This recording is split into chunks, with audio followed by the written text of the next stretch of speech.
right, guys, welcome back to another video. Lots to talk about today, from PlayStation State of Play, plus a bunch of other news, some Xbox news, another showcase confirmed. All of this stuff we will go over.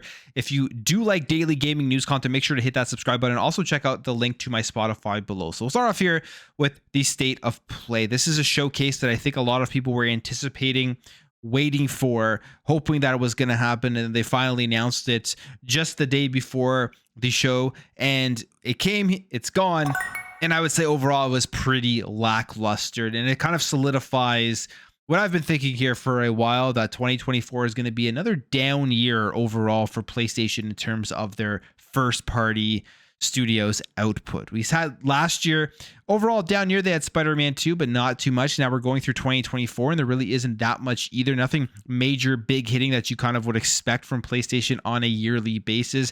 And I think the State of Play pretty much solidifies that, unless we get an insane surprise before the end of this year. But we'll go over some of the games. We're not going to go in depth into everything. If you want to go watch the show, go watch it for sure. But one of their big games that people have been talking about and waiting for, or at least knowing that it was coming out this year, is Firewalk Studios Concord. It is a 5v5 multiplayer shooter, really just kind of reminiscent of many other multiplayer shooters out there, things like Overwatch mixed in with some even like Valorant, and it was just like a lot of different mixes going into this game. Start off with some cinematics, so you didn't really know how this game was going to go, whether it was going to be more narrative driven, and then they came out with the gameplay, all of those cinematics, just for a 5v5 multiplayer shooter game coming out August 23rd, releasing for PC and the PlayStation 5. And this goes along with their new strategy that they did announce, which is multiplayer games as a service style of games, day and date on PC,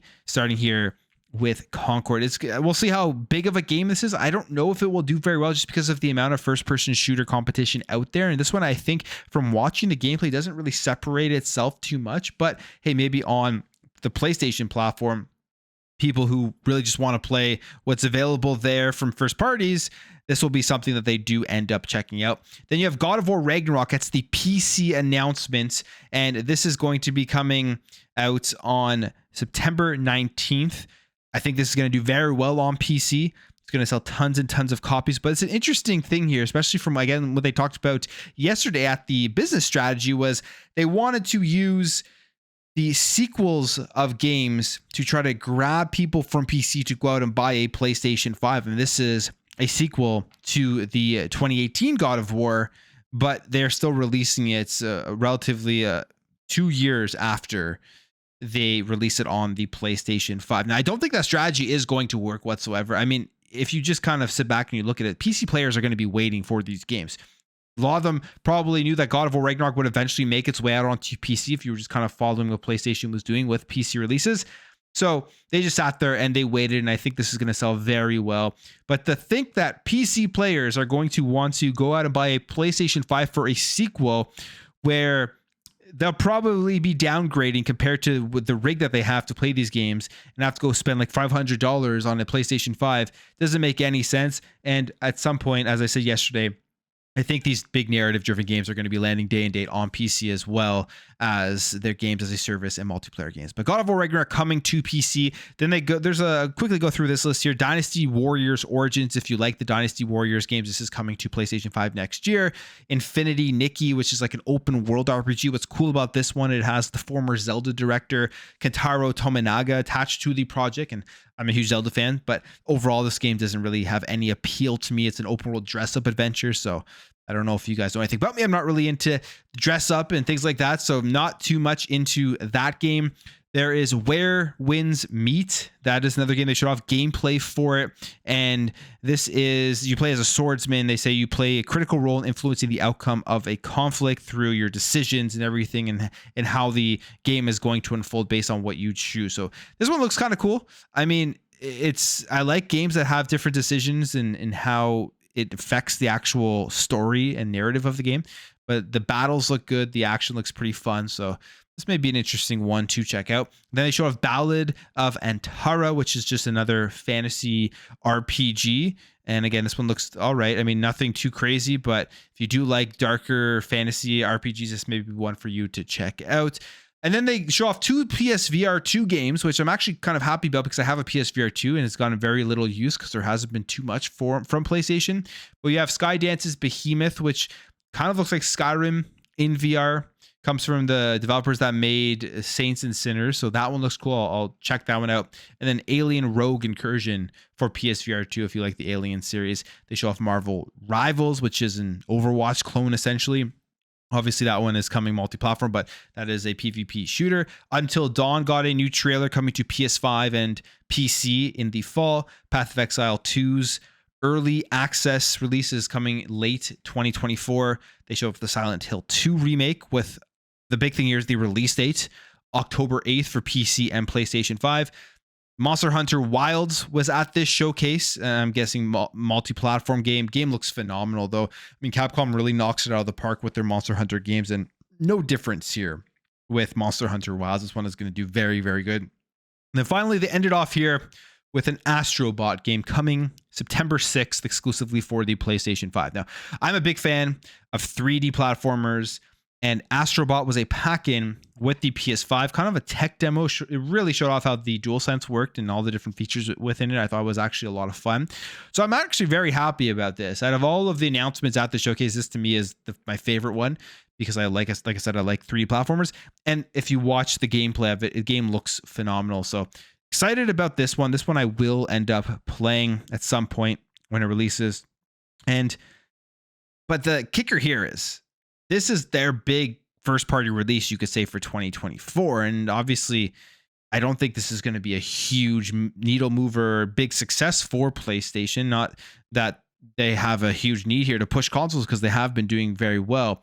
But 2024 is going to be another dry year, and this showcase solidifies it. I mean, it was a pretty lackluster showcase, so we may get another one closer to the end of the year where they finally start showing us some bigger hitters that are going to be releasing in 2025, maybe 2026. But right now, there are huge opportunities here. If you're on the Xbox side of things and you're looking at what is to come here from PlayStation, how can they capitalize on it? They do have an opportunity because PlayStation has been relatively dry in terms of their first party output in games for 2 years now, going on 2 years. And as we've seen, it hasn't really had a huge dent in their sales and their console sales, and they've still been relatively successful.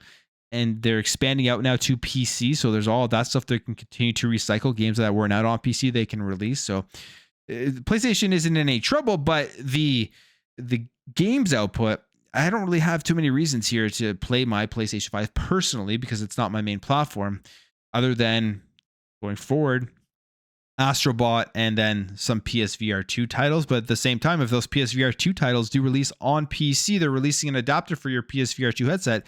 Might just end up doing it there to get some better output overall. But yeah, state of play, that was it. Not too exciting. And we'll move on here to the next thing I do want to talk about, or actually to continue to add on to that. One of the things that was kind of brought up here, it's always controversial when it comes to PlayStation PC releases. It's the PlayStation Network account and if it's needed for their games. And it looks like God of War Ragnarok on PC will require a PlayStation Network account. This is via Tom Warren saying, according to some text in the announced video and the PlayStation blog, they say you can pre-purchase the game on Steam and the Epic Game Store, and then they have an asterisk in fine print saying account for PlayStation Network is required. We'll see how people react to that because that could have an effect, as we have seen the whole Helldivers 2 debacle. I don't know why they're still pushing this, especially for a single player game. It doesn't make any sense. Just let them go out there and play the game without having to make a PSN. But I think it's because they want their data. And I do believe PlayStation is preparing to release a PC launcher at some point in the future. Now, when it comes to another big game that wasn't at the showcase, that is Destiny 2 and the Final Shape expansion. Apparently it got a huge leak a couple of days here before the official release date, which is June 4th. So it says a devastating leak for Bungie that appears to have come from early access to PS5 builds of the Final Shape. It's slated to release on June 4th, but people on Reddit and in Discord servers have been sharing images and videos of the gameplay of the Final Shape, which was accessible through Sony's PS5 cloud streaming service. So obviously this is a mess up here from PlayStation side. They uploaded it to the servers too early and put it on the cloud, and people got wind of this and started playing it and capturing it.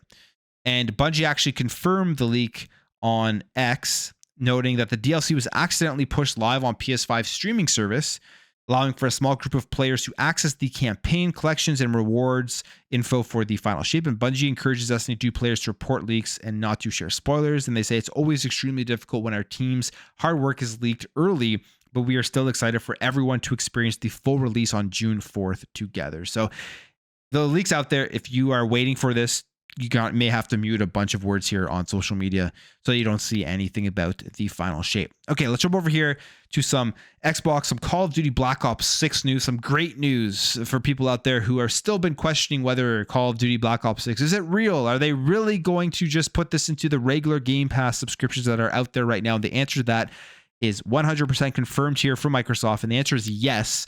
And of course, unless something crazy happens and they change their mind, the answer is yes. This is what a Microsoft spokesperson said here, confirmed with Eurogamer, saying, upon launch, Call of Duty Black Ops 6 will be playable on Xbox and PC for Xbox Game Pass Ultimate, PC Game Pass, and Xbox Game Pass for console members. So no matter what tier of Xbox Game Pass you have, other than Game Pass Core, you are going to be able to play Call of Duty Black Ops 6. A huge move here. Now, with the console version of Game Pass, obviously you have to have online with it because it doesn't come with online. So they're probably hoping that people will just upgrade to Ultimate. At the end of the day, I mean, Ultimate is worth it with the games as you do get.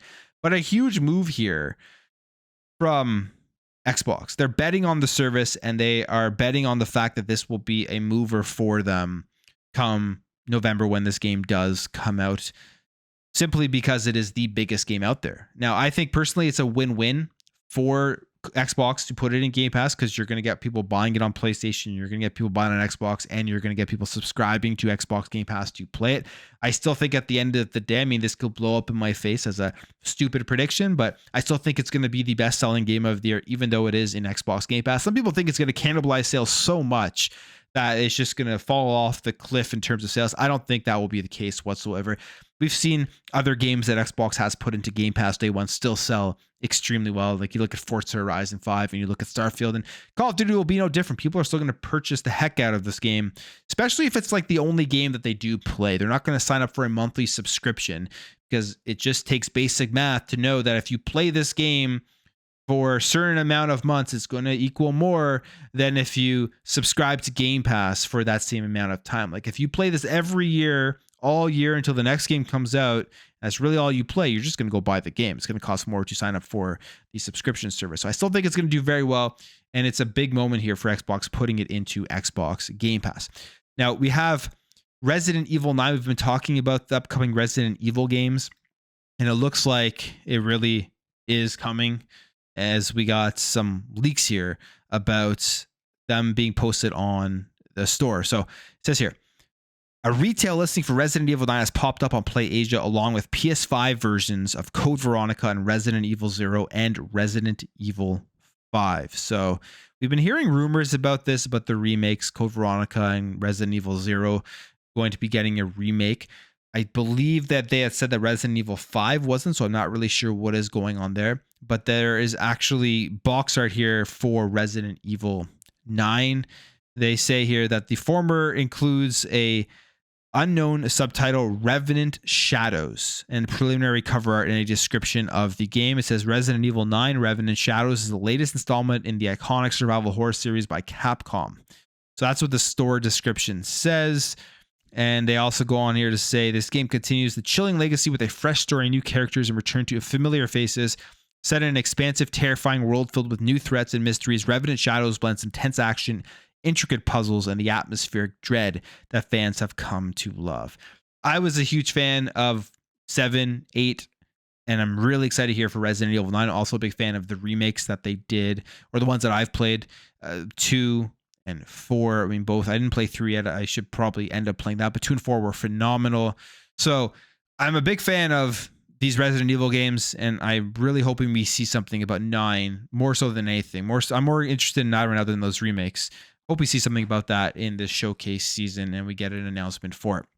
Okay, as we know, Arcane Austin was closed down, and we're getting a final update for Redfall, and here is the final update. So we have the information, everything that is coming with it. So Redfall Update 4 will be 19.94 gigabytes on Xbox and brings an offline mode so you can play even when not connected. So that's nice, especially with the fact that they aren't going to be supporting this game anymore. They say when playing in co-op, the host will be dropped into a solo offline session. They also give us the fact that will give you a reputation bar that you can fill by rescuing residents, completing safe house missions, and so on. So that's coming with update 4. The community standing reputation bar has 6 ranks with 39 rewards and safe house skills trees to move through. Update 4 also adds elder nests, which challenge you to destroy dangerously modified special vampires to free Redfall from their influence, as well as a story mode setting and a new unrivaled weapon and new enemy encounters and more. And Arcane clarifies that there will be no full patch notes for this update. And of course, I mean, studio's closing, so they aren't going to be doing that. But that is the final update. And I don't know how many people are still playing Redfall. I feel like it's not very much. And we'll see if at any point, I think for me, the interesting thing with Redfall is that at any point in the future, will this become some sort of cult classic style of game, some sort of niche game that obviously didn't do well at launch. They've added all these updates and the game is in a far better state. And if they do keep it where you can still play it, will it get discovered at a later point? Because it's in Xbox Game Pass and people who have subscribed for the first time go see it and start enjoying it. Maybe ending up was one of those games with everything that they have added to it, but maybe not as well. It may just stay dead, which probably a lot of people out there think that it's the way it should be. But unfortunately, of course, the Arcane Austin is closing down. I actually played through this entire game. It was about 20 hours or so, and I had fun. And this was right when it came out. But yeah, there were still a lot of issues with it. Okay, let's talk here about some new Fallout games. Of course, we're going to be getting new Fallout games, but Todd Howard confirms that they are actually starting to work on these games or planning these games. So Todd Howard says new Bethesda games are being planned. This is in a Variety article. He says nothing to talk about right now, but we're always planning. So there's going to be Fallout 5. There could be some spin-offs. You're hearing maybe some New Vegas 2 or that maybe they work with Obsidian and make another Fallout spin-off. Who knows?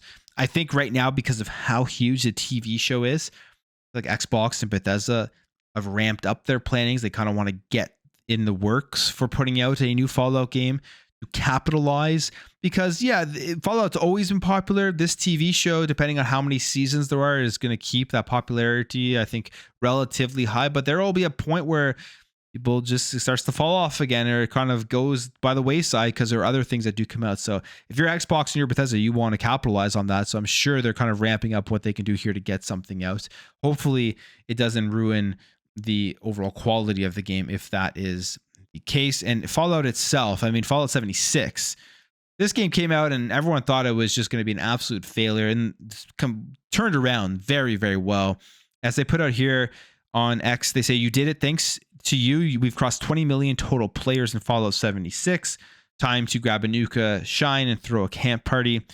What have been some of your favorite moments so far? And then they shout out some people. So 20 million total players in Fallout 76. I actually jumped back into Fallout 76 after all the hype for Fallout and the TV show. It's a fun game. There's really, it's not nearly as bad as I thought it was going to be with the way people talked about it when it first came out. They've greatly improved it, and it's a fun game. You can get lost in the world just exploring and always coming up and finding new things to do. All right, Private Division, they have terminated a publishing deal with Bloober for Project C. So here is what it says. As first spotted by Morrow and Al on Twitter, the terms of the termination are being negotiated. Bloober team is also looking for another publisher for the game, which is expected to be a brand new IP from the Polish studio. And the deal was between Bloober team and the Private Division, signed back in 2021, and it included an option for Private Division to cancel without reason. So it comes at a time where Take-Two has actually canceled multiple games. They came out with their financial reports and they said that they were canceling a bunch. So I'm guessing this is a part of it. So Bloober team, they are working on Silent Hill 2 remake, and expected to be coming in 2024, as we did get it is coming in 2024 as we got the announcement from the State of Play. But Project C, whatever that could be, an unannounced survival horror game with publishing Private Division, has been canceled. And Ubisoft Forward, we have the official time and date for this conference. I'm actually pretty excited for this conference with the games that Ubisoft has coming out this year. But the presentation will take place on June 10th and will start at 3 p.m. Eastern Standard Time, 12 p.m. Pacific Standard Time. And it will feature exclusive looks at Star Wars Outlaws, Assassin's Creed Shadows, and then X-Defiant, plus more games that they do have. But I'm going to end the video there, guys. If you did enjoy this video, make sure to hit that thumbs up. If you're new here, hit that subscribe, and I'll catch you guys in the next video.